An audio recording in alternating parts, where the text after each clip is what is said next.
My life is a complete mess. Right after I got back from work, my wife Lisa, who I've been married to for 12 years, began yelling at me. I was scared of this happening, but knew it would eventually. To be completely honest, my wife had every reason to be mad at me.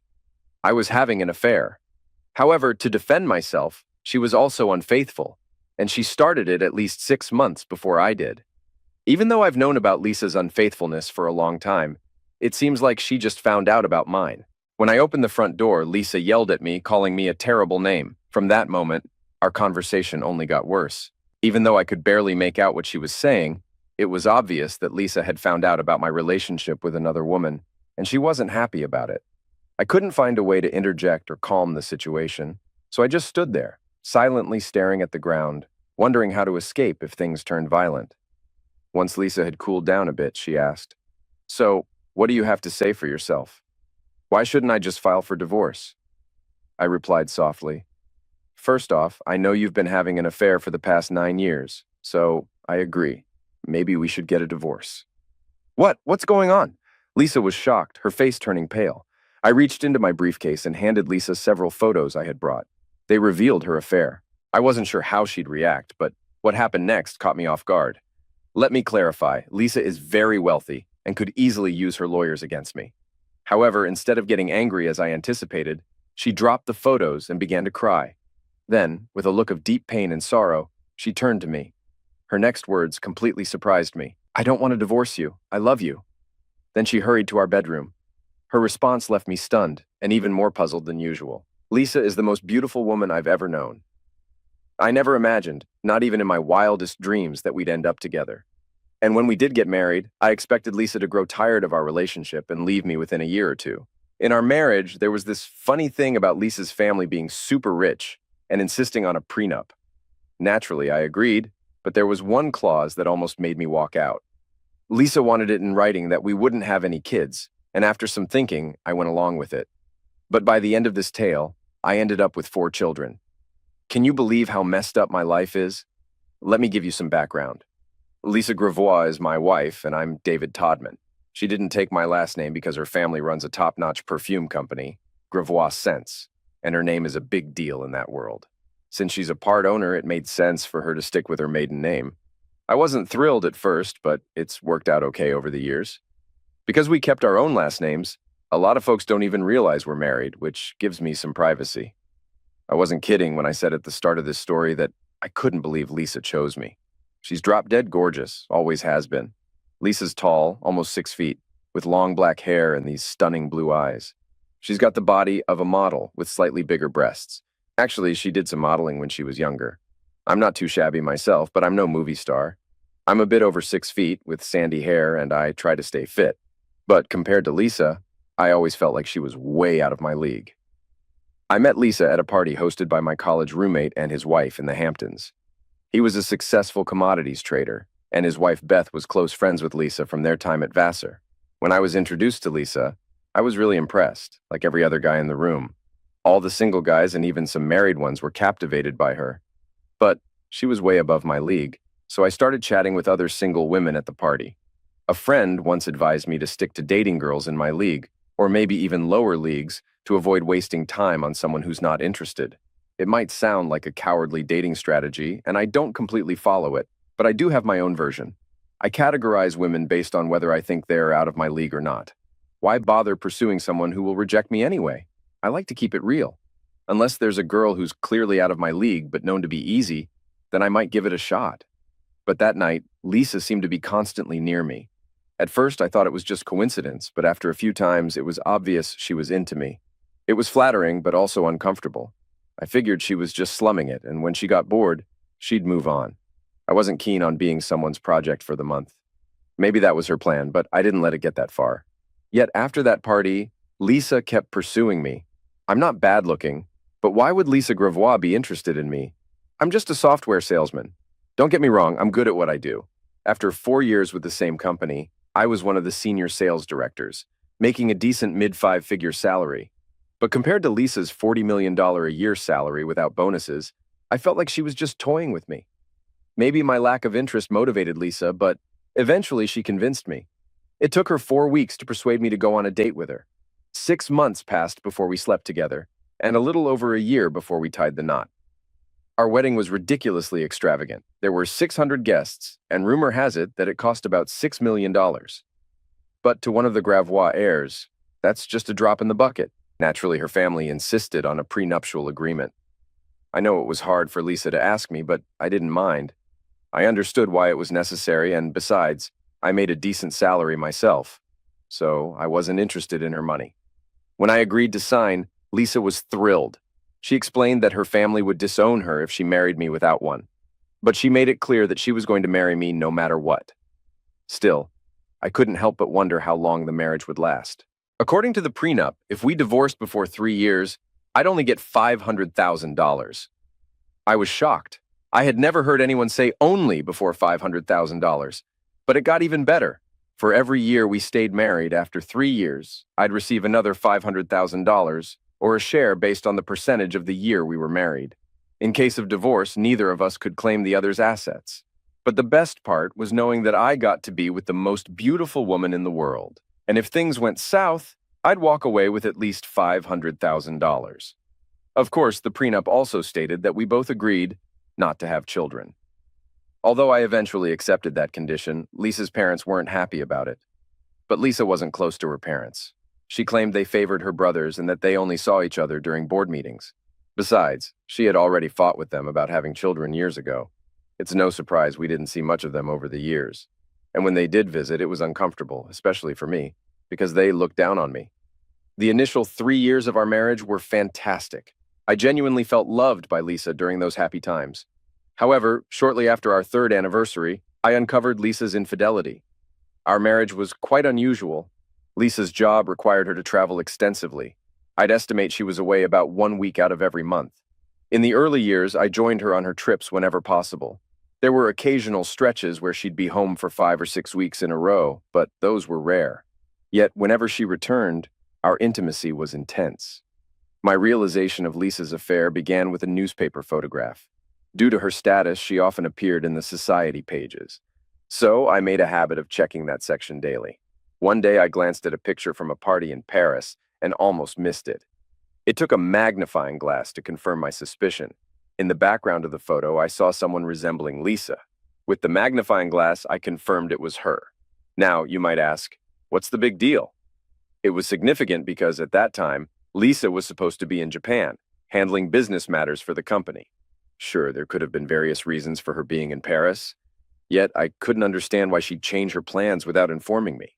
I needed to learn more. Maybe it was just a last-minute change in her schedule, but I had to investigate. Initially, when we got married, Lisa wanted me to quit my job to travel with her. I declined, as I didn't want to rely solely on her financially. Eventually, she stopped asking. Marrying into a family like Lisa's comes with abundant resources, but I avoided using her money because I knew she paid close attention to finances. Instead, I used my own checking account, where my salary was deposited, mainly for buying Lisa birthday and Christmas gifts. It's not easy shopping for someone who seems to have everything. It bothered me tremendously, keeping me up at night and affecting my appetite. I felt compelled to find out what was going on, so I dipped into my personal funds and hired a private investigation firm. I made sure to choose a firm that the Gravois companies had never used before, one that had a good reputation from St. Louis. After spotting the photo in the paper, I noticed Lisa's schedule had her traveling much more than before. With the new schedule, she was away for about 2 weeks each month. However, I was puzzled because our intimate life remained strong. Lisa always appeared genuinely upset when she left for her trips and ecstatic upon her return. At times, I almost convinced myself I was being paranoid. About a month later, my suspicions were confirmed. I received the report from the private investigator along with the painful photos. It was a new level of anguish for me. The report identified Lisa's lover as Gerard Lavelle, whose family was deeply involved in banking across Europe. Gerard was the president of the family holding company. Gerard and Lisa had grown up together, and there was once speculation they'd marry. However, they split, with Lisa marrying me and Gerard marrying a woman named Teresa Apopoulos from Greece, whose father was heavily involved in shipping. Gerard and Teresa had 3 children. According to the report, Gerard and Lisa ended things because he desired children, which Lisa adamantly opposed. Gerard's family threatened to disinherit him if he agreed to Lisa's childless condition. Additionally, The report revealed that Gerard's wife had passed away 6 months prior, leaving him free to pursue a relationship with Lisa. For 5 days, I wandered around feeling down, trying to figure out what was happening. It was clear that Gerard was Lisa's first love, and it seemed they had reignited their romance. I couldn't understand why Lisa hadn't initiated a divorce. It was all confusing because whenever she returned home, Lisa showered me with affection. If I didn't know better, I'd think she loved only me. Not only was Lisa genuinely excited to see me, but our intimacy was incredible. You're starting to see how messed up my life was, and it was about to get worse. My initial reaction to the investigator's report was to confront Lisa and end our marriage. But after much thought, 3 reasons stopped me. First, I still loved Lisa, and when we were together, it felt like she loved me too. Second, our physical relationship was amazing. Lastly, there was the prenuptial agreement. From a purely financial perspective, staying married to Lisa earned me $1370 for each day we remained married. After Lisa tried to entice me before leaving on another trip, I made up my mind. I thought, forget it, I'll stay married, but I won't stay faithful. Even after deciding that, I had doubts about whether I could actually go through with cheating on Lisa. One day, while pondering my dilemma, one of my saleswomen, Thelma Johnson, popped into my office. Thelma was reasonably attractive, but nowhere near Lisa's level. Still, she had a great body and a friendly personality. If Lisa was an 11 or 12, Thelma was about an 8.5. "David, you've seemed off all week," she said. "Anything I can do to help?" Thelma was a great colleague, and I respected her sales skills. She had recently divorced her husband after catching him with the mail lady on their kitchen table. She ended up with a new table along with the divorce papers. Surprisingly, she didn't seem as devastated about the split as I expected. It wasn't the first time she caught her husband cheating. We had worked together closely for over 6 months to land the Harris Enterprise contract, which secured our bonuses for the year. Despite Thelma's attraction to me, we maintained a professional relationship. Still, she was a good listener, so I decided to confide in her about my Lisa situation. "Yeah," I confessed. "I've been distracted. Just found out Lisa's cheating on me. Can't decide whether to divorce her or not." Thelma's response was quick. "Divorce her and move on," she said. "It's not that simple," I explained. "I signed a prenup with Lisa. Each year I stay married, I get $500,000. That's almost $1,400 a day, which isn't pocket change." I listed all the other benefits of staying married to Lisa: the luxury cars, parties, designer clothes, expensive watches, and travel on the company jet.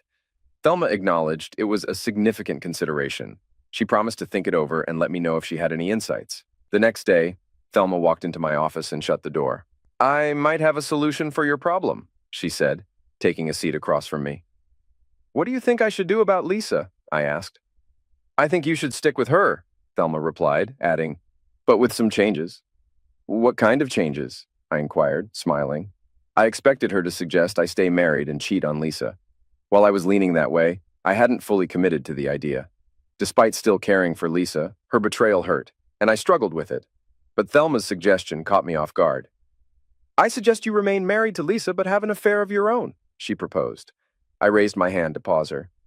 "I've thought about that already." "No, my plan goes beyond that," Thelma interjected. "Let me explain fully before you kick me out." "Sure," I agreed, signaling for her to continue. "Go ahead." "David, I think you're struggling with this decision for 2 main reasons," Thelma started. "Firstly, despite what Lisa did, you still love her deeply. You can't picture life without her.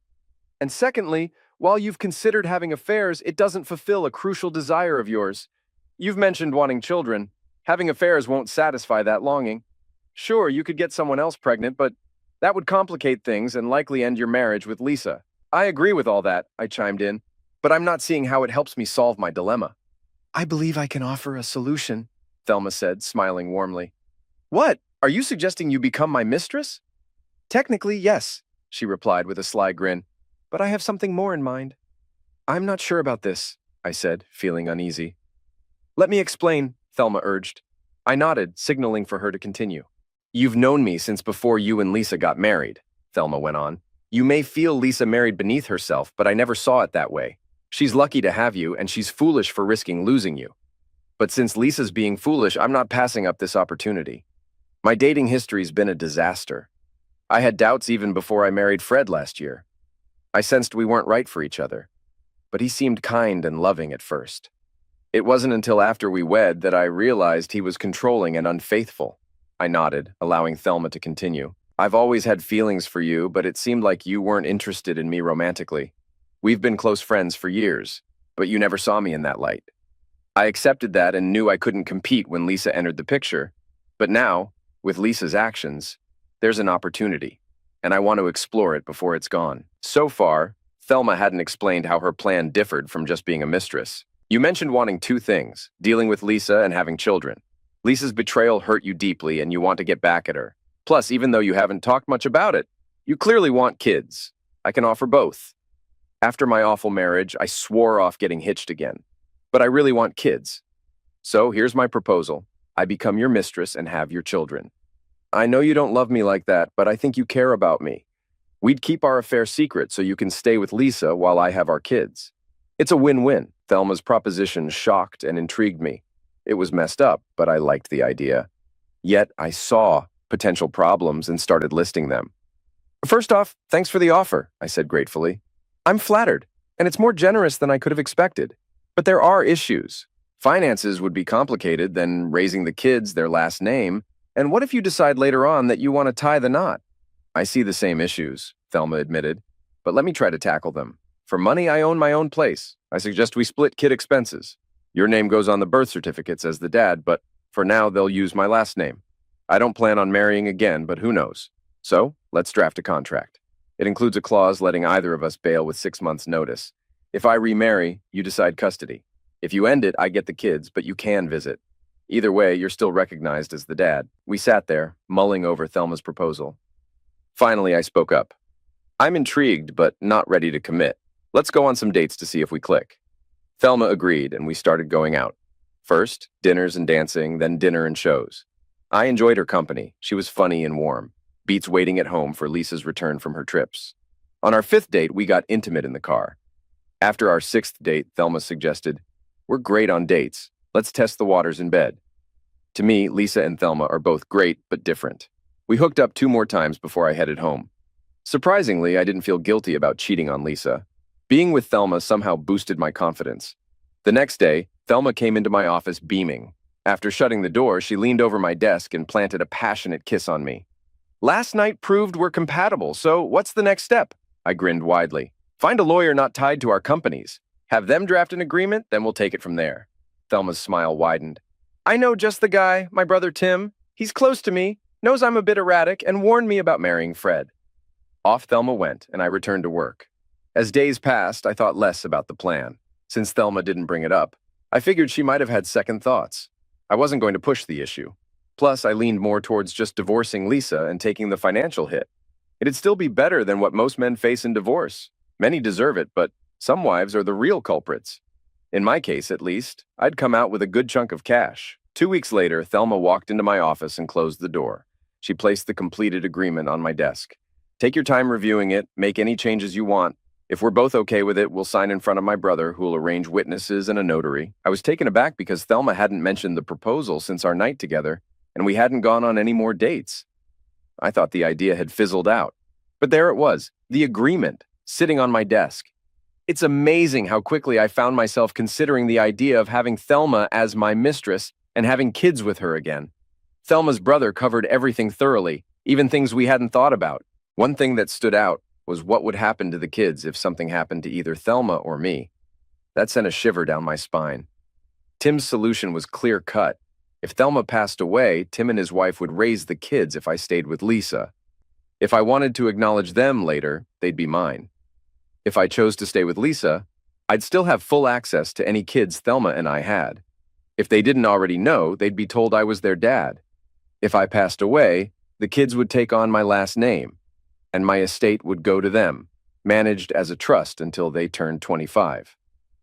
I was still mulling over my decision when Lisa mentioned on a Monday that her travel schedule would increase the next year. That sealed it for me. The next day, I asked Thelma to set up a meeting with her brother. The meeting with Tim was strictly business. Regardless of his personal thoughts on the agreement, it was clear he cared for his sister and wanted her happiness.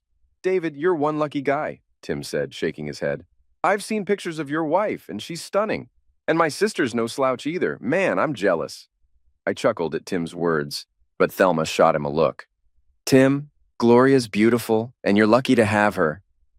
I know, sis, but it'd be great if my secretary offered a deal like this, Tim joked, then quickly added, I'm kidding. Gloria's more than enough for me. Besides, she'd end me if I even suggested something like that. Thelma seemed content, flashing a smile. We refocused on the agreement.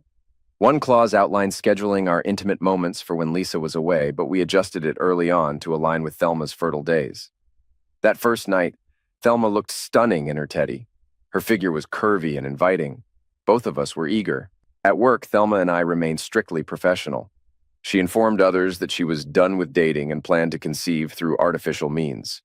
3 months later, she called to share the news of her pregnancy. We kept our bed life going during the pregnancy as much as possible. When Thelma went into labor, I regretted not being able to be there due to Lisa's presence at home. However, once it was feasible, I rushed to the hospital to meet Thelma and our son, Gavin. 18 months later, Jennifer was born. Thelma then asked if she could be a stay-at-home mom, confident she had enough finances to last 5 years until both kids started school. I happily agreed, even covertly covering her mortgage and utilities. Although we hadn't planned for more children, Thelma became pregnant again during one of Lisa's trips when she miscalculated her fertile days. Worried about my reaction, she called tearfully to share the news. Instead of anger, I reassured her of my love for her and all our children. Scotty was born while Lisa was away on a trip, allowing me to be present during his birth. I was overjoyed, feeling like I was on cloud 9 for days afterward. Before our third child's arrival, Thelma and I agreed we shouldn't have any more kids. We flipped a coin to decide whether I'd get a vasectomy or she'd get her tubes tied. The coin landed on heads, so Thelma underwent the procedure. Things were going smoothly until Lisa's travel abruptly halted. This disrupted Thelma's and my plans. It felt odd to consider cheating on Lisa when she wasn't involved with Gerard anymore. The situation was confusing. Previously, everyone seemed content, but now tensions were rising. Over time, both Lisa and Thelma grew increasingly frustrated with me. Lisa wanted us to spend more time together, feeling we had grown apart. Meanwhile, Thelma was upset because we hadn't been intimate for weeks. Despite still being with Lisa, guilt affected my performance. I felt trapped in a mess with no clear way out. When I arrived home that day, I found out Lisa had discovered my infidelity. I think you're right, maybe we should divorce, I suggested, feeling relieved that this might resolve my dilemma. Lisa's reaction surprised me. She looked shocked and burst into tears. She expressed her love for me and her unwillingness to end our marriage before running to our bedroom. I followed her, finding her lying on our bed, crying. Sitting beside her, I hugged her tightly. You were right, Lisa. We've been growing apart for years. I thought you wanted a divorce. No, I don't, she replied amid sobs. Then why did you bring it up? I asked, confused. I thought it would shock you into realizing we need to work on our marriage, she explained. Oh, I responded, unsure of what to say next. Listen, Lisa, I began, running my fingers through my hair nervously. I've known about your affair with Gerard for a while. I thought you two were ready to commit to each other. Oh God, no, she gasped. Why didn't you tell me? At first, I was hurt and planned to confront you for a divorce, I admitted. But I realized it would hurt me financially and that I still loved you. Then someone at work suggested another way. Lisa struggled to process everything. Until now, she had no idea I knew about her affair, just as I was unaware of hers. So you have a mistress, Lisa accused, tears streaming down her face. You awful jerk! Get out and leave me alone! This situation was becoming more surreal with each passing moment. I couldn't understand why she was angry at me for having an affair when she started one before me. I saw it as a chance to leave quickly and spend time with Thelma and the kids. I thought things couldn't get worse, but I was mistaken. When I got to Thelma's place, she practically pounced on me. Without giving me a chance to explain, she pulled me into the bedroom, and we had closeness twice in 15 minutes. Afterward, when Thelma calmed down, we finally talked. I thought you lost interest in me, she said softly. With Lisa around all the time, I thought you didn't need me anymore. I was worried sick about losing you. I then told Thelma about my strange encounter with Lisa and her emotional outburst. This made Thelma cry, and my head was spinning with confusion. Why are you crying now? I asked when she settled down a bit. Because it's clear she's still deeply in love with you and will do anything to keep you, Thelma replied. That doesn't make any sense, I argued. She told me to leave, and she's been happily cheating for years. How could she love me? I don't know, Thelma sobbed. But something has changed and she wants to keep you. It's not fair. She tossed you aside and I want you. Feeling lost, I kissed Thelma, made love to her again, and then went to sleep. We made love once more in the morning before I headed to the office, hoping to make sense of the chaos my life had become. But as they say, the best laid plans of mice and men often go awry.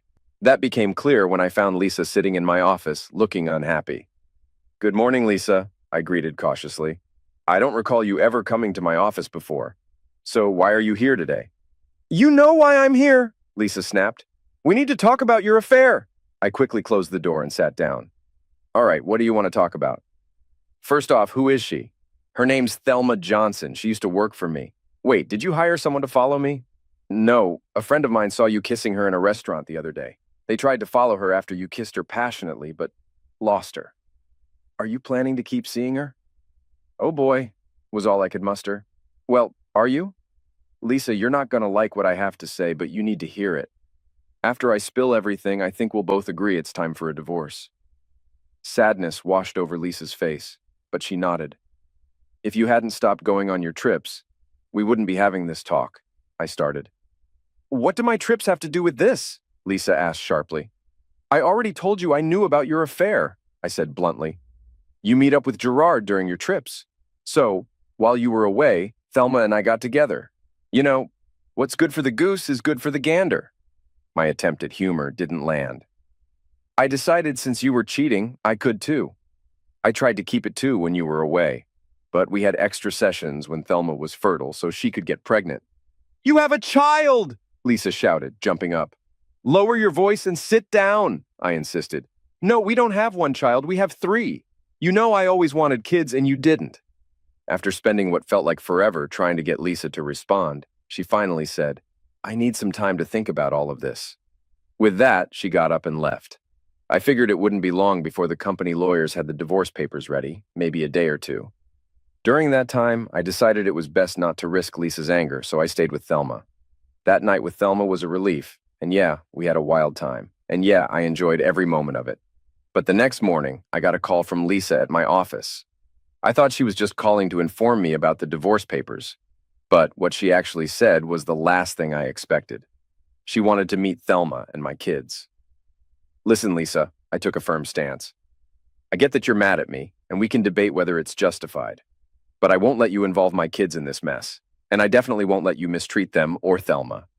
"David," she said calmly, "I promise on everything that's holy, I won't do anything to harm, insult, or disrespect your kids, Thelma, or you. I genuinely want to meet your kids, and I really need to talk to Thelma. I'll even have a qualified nanny to watch over the kids while we talk. After our meeting, if you still want the divorce, I'll stick to our agreement." I thought about it for a moment and figured meeting with Lisa might be the quickest way to settle everything. But I made it clear that if Lisa did anything to upset my kids or Thelma, things would turn ugly fast. "All right, let me check with Thelma," I said. "If she agrees, when and where do you want to meet?" "How about at our house tomorrow morning at 10? Thelma wasn't thrilled about the idea of meeting Lisa. She was worried that seeing them together would make me realize how much better Lisa was.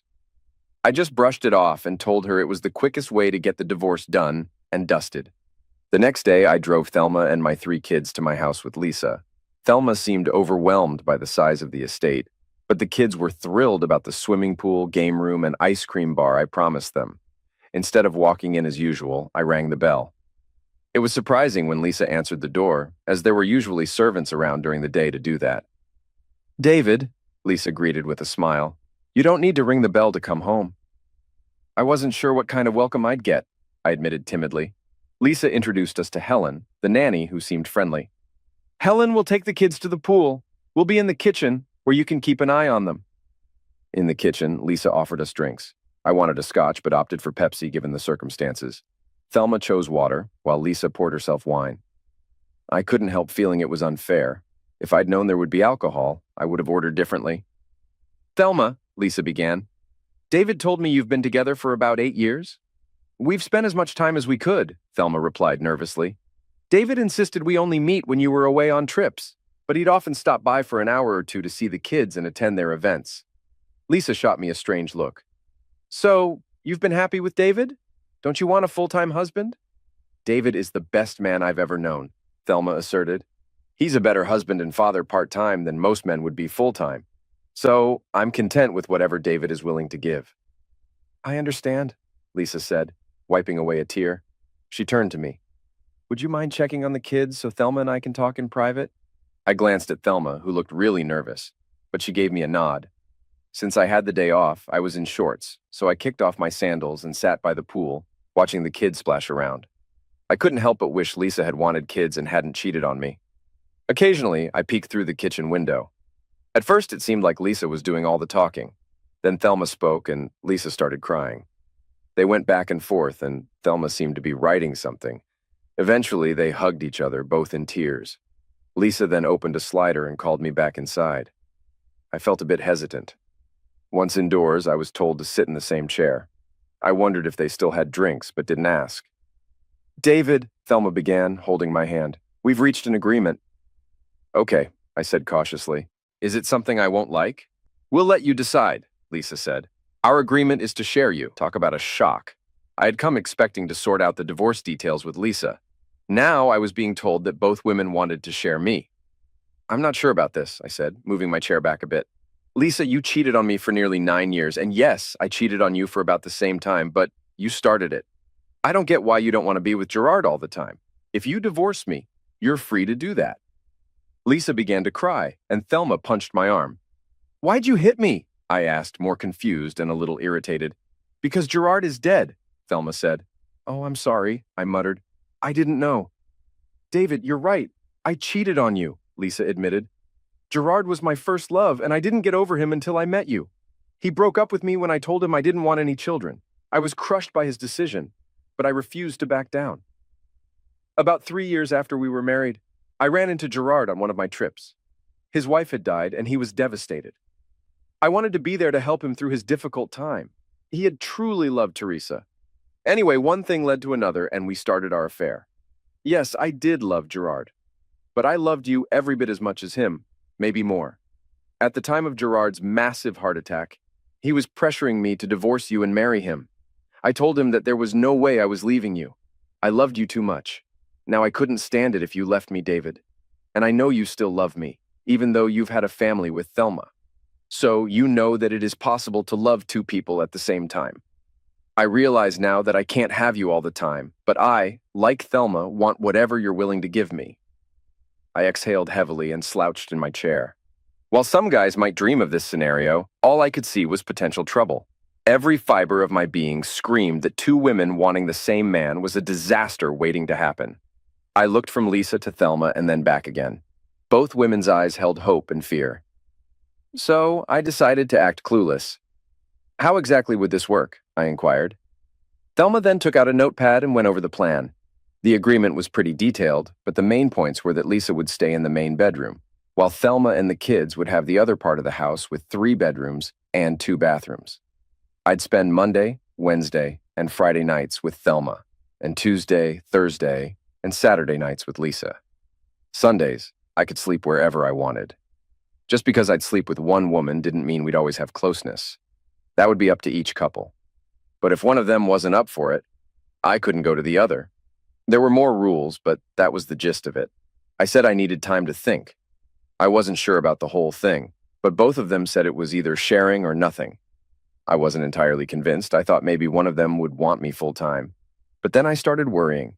What if they were serious? Would I lose both of them? Anyway, I had a trip planned for the next day, so I said I'd decide when I got back. Surprisingly, I managed to work despite having this huge decision hanging over me. But on the flight home after finalizing a deal, I realized I'd already made my choice. I agreed to the arrangement. Thelma went to her brother to draw up the new agreement. He was shocked when he heard what it was about. After Thelma explained it, his first reaction was, "Holy crap! David, I hate you so much!" I knew he was joking, so I joked back. "You could get a mistress yourself," I suggested, and got a smack from Thelma. "I wouldn't dare," Tim confessed. "Gloria would end me." The agreement seemed to be going fine until around 7 months in. I can't say my bed life has gotten a lot busier, but it's more consistent now. I'm having closeness at least 3 times a week, sometimes even 4 or 5. Since there was a nanny to watch the kids, Thelma came back to work at my office. At first, Lisa wasn't too happy about it, but she made things work by hiring Thelma with a higher salary and better benefits. Now Thelma works for Lisa and seems pretty content. About a week before the 7th month mark, both women caught me as I got home from work. They said there was an issue with the agreement that needed to be changed. I'm thinking, oh great, what now? Can my life get any more messed up? Turns out it could. They sat me down at the dining table and Lisa got straight to the point. David, I want to have a baby. I was baffled, but then again, confusion had become my usual state of mind living with these two. I never would have guessed in a million years that Lisa would want to talk about having a baby. I know I said I didn't want kids, Lisa admitted softly, but seeing how happy you are with yours and how much they love you, I want that too. What could I say? All I managed was, okay, and apparently that was the right answer because both of them were thrilled, hugging and kissing me. But then, Lisa dropped the bomb. Also, David, Thelma and I have talked, and we think it's best if I'm not married to you anymore. Now I was in panic mode. It sounded like they wanted me to get Lisa pregnant and then kick me out. I knew they were close, but I never expected them to fall for each other and want to kick me to the curb. I want to make sure I understand, I said, turning to Lisa. You're asking me to get you pregnant, and then you both want to kick me out. That's not something I'm interested in. If you want me gone, just say the word, and I'll leave peacefully. But if you think you're going to keep me from my kids, you've got another thing coming. Thelma's voice shot up 3 octaves. What? No, David, you've got it all wrong, Lisa rushed to explain, her face turning red. I didn't explain it properly. We don't want you gone, David, Thelma chimed in, rushing to hug me. I love you more than anything. It would devastate me if you left. I feel the same way, Lisa added, tears streaming down her face. Well then, I'm completely lost, I said, frustrated. I need a drink. I didn't care if it wasn't part of the plan. I think we could all use a drink, Lisa said, taking my hand. Once we're calm, I'll try to explain better what we want. But David, know that we'll respect whatever decision you make. All right, Lisa, I said after downing my first scotch. Start with the baby. Are you sure about this? It's a big change for you. Having another baby wasn't something they discussed before. But seeing Thelma and I having fun with our kids must have stirred something in Lisa. Eventually, she felt a strong desire to have a child of her own. This meant we needed to adjust the agreement to let Lisa spend more time with me, especially when she thought she might be able to conceive. When we told Tim about the new change, he nearly choked. He kept saying how much he hated me until I reminded him what it was like with a newborn. It took 4 months, but eventually, Lisa became pregnant and gave birth to a beautiful baby girl named Charlotte. She inherited her mother's eyes and my smile. Thelma and the kids absolutely adore her. As for the proposed divorce, it was just another twist in my chaotic married life. When Lisa mentioned not being married to me, it was just another part of the constant changes in our agreement. Specifically, Lisa wasn't suggesting an immediate divorce, nor was she suggesting a permanent split. During one of their many talks, Thelma expressed concern about the stigma her kids might face for being born out of wedlock. Lisa agreed and proposed a solution. With her substantial wealth, she could practically buy anything. The new plan involved me divorcing Lisa after our child was born. Then I would marry Thelma, but Lisa would arrange the paperwork to show that we were married when our kids were born. Later, Thelma and I would divorce, and I would remarry Lisa. If you're confused, imagine how I felt. Some of you might be thinking about the financial aspect of the prenup. Honestly, it never crossed my mind, but Lisa had it covered. The agreement was written to ensure that the change in marital status didn't nullify the original terms. By then, though, I wasn't too concerned about the money. I was guaranteed at least $5 million from the original agreement, and my wise investments had grown that to another $6 million. It was reassuring to know that Lisa was watching out for my interests. Shortly after Charlotte's birth, I signed the divorce papers and married Thelma. Somehow, Lisa managed to update the marriage records to show my supposed marriage to Thelma. I asked her why we went through the ceremony instead of just changing the records, but she said it was a women's thing, so I dropped the subject. I stayed married to Thelma for a year, then divorced her to remarry Lisa. Another year later, I divorced Lisa again to remarry Thelma. I can't explain why, they simply told me they both liked being officially married to me. The only downside of Lisa having a child was that her parents wanted to visit more often to see their new grandchild. This messed up our living arrangement, and I was pretty sure Lisa's parents weren't buying her excuse about needing her assistant nearby. Plus, I'd catch them giving me looks when they thought I wasn't paying attention. Lisa's mom seemed impressed, while her dad looked jealous. You're probably wondering what the kids thought about our unique family setup. When they were young, they didn't think much about it. But as they grow older, we'll tell them that their moms are good friends, and I've been married to each of them at different times. We'll keep it simple. When they hit their teenage years, they'll likely realize that our family is a bit different from others. Tim checks in with me about every other month for updates. I think he lives vicariously through me. I know our situation is messed up, but I love my kids and my wives. Thankfully, we have enough money to make it all work. As I mentioned earlier, my life is chaotic, but it's chaotic in a strangely good way.